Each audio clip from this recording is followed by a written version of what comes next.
Mga sisi, ano na? Anong araw na? Heto na nga. Dumating na yung araw na ilang linggo na nating hinihintay. Finally, dumating na ang ating mga RTL na pugo. Maagang maaga pa nga lang gising na ako habang naghahalo ako ng mainit na tsokolate. Naisip ko na ang dami nating gagawin ngayong araw. Sa labas, madilim pa, tahimik. Ang ganda ng view ng mga solar street lights. Ayun si Jong, naghihintay na rin habang nagkakape sa garahe. Maya-maya pa tumawag na yung magdi-deliver. Hindi pa nila kabisado kung saan kami. Kaya lumabas kami sa kalsada para salubungin sila. At heto na sila. Isang jeep puno hanggang bubong ng RTL na pugo. Salamat.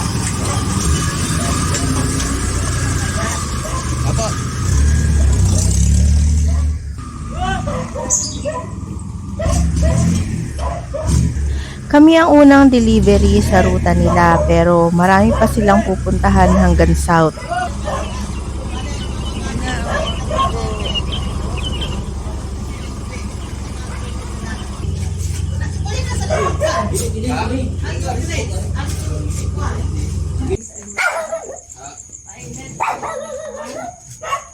Mahangin po dyan?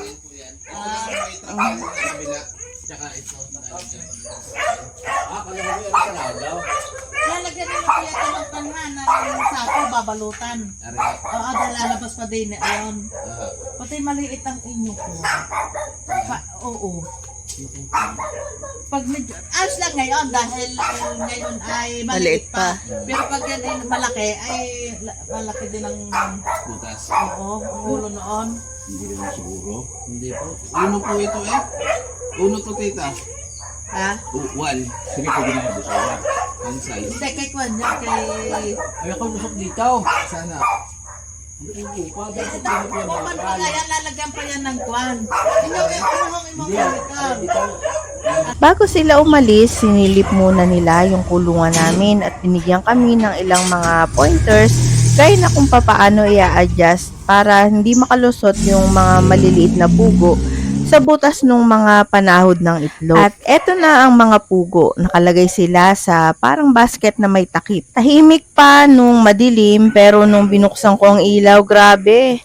Nag-ingay at gumalaw na silang lahat. Total of 1,500 heads to mga sisi. Pagkababa ng mga crates, umalis na ang delivery team. Babalikan na lang nila ang mga crates at saka yung payment. Ayan na nga at dumating na rin yung mga katulong ni Jong sa pagbibilang at paglilipat ng ating mga RTL na pugo.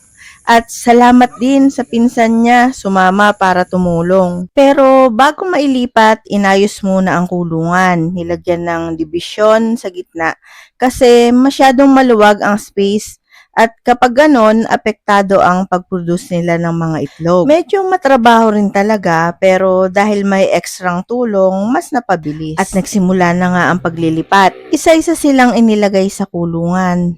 Nakakatawa. Na-realize ko na hindi ko man lang napakape ang mga tumutulong sa amin.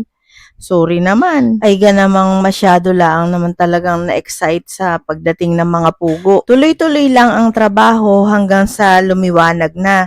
Kailangan nang umalis ng pinsan ni Jong para pumasok sa trabaho. Kaya si Jong at si Ken na lang ang nagtuloy. Medyo mabigat din pala ang gawain kaya nag-decide ako na tumulong na rin. Ako ang nagbuhat ng mga crates mula sa garahe papunta sa kulungan.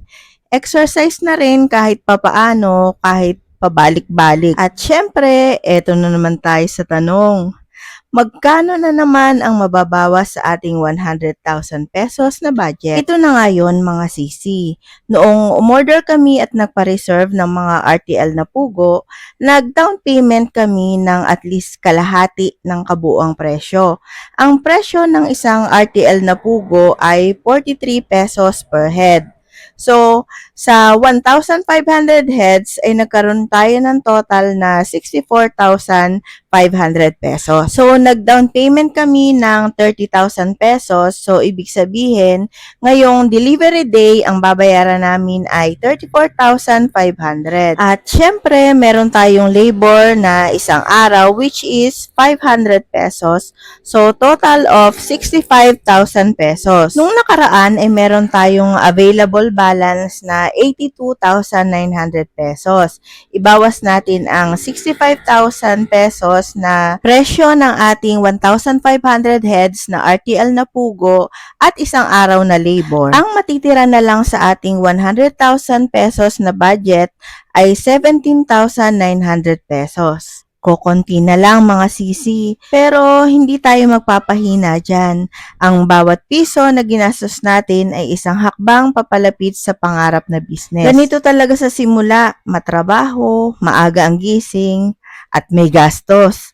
Pero kung determinado ka, ang bawat pawis at pagod, babalik sa iyo ng doble sa tamang panahon. Kaya, samahan nyo kami sa journey na to mula sa 100,000 pesos na budget hanggang sa makita natin kung hanggang saan aabot ang ating quail egg business. Maraming salamat sa panonood and don't forget to like, share, and subscribe para updated kayo sa susunod na kwento ng ating maliit na negosyo. Hanggang sa susunod na kabanata, see you on my next vlog!